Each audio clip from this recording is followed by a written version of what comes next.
શું તમને લાગે છે કે ગર્ભમાં ઉછરી રહેલું બાળક કંઈક અનુભવી શકે છે? જો તમને આમાં શંકા હોય ને તો સાંભળો વિજ્ઞાન શું કહે છે.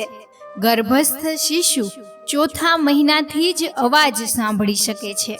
માતાનો અવાજ, તેની આસપાસની ધ્વનિઓ ધીમે ધીમે તેના પર અસર કરવા લાગે છે અને 5મા મહિનામાં તો તે માતાની લાગણીઓ પર પ્રતિક્રિયા આપવા લાગે છે.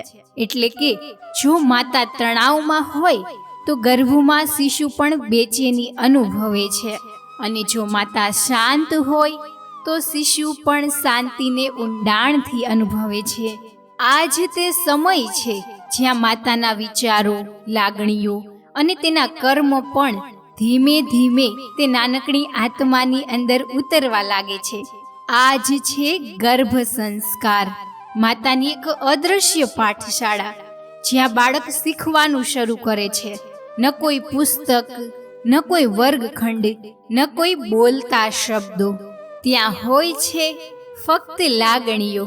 માતાની અંદરની દરેક અનુભૂતિ, દરેક સ્પર્શ, દરેક વિચાર તે બાળકના અંતરમાં ઉતરી જાય છે.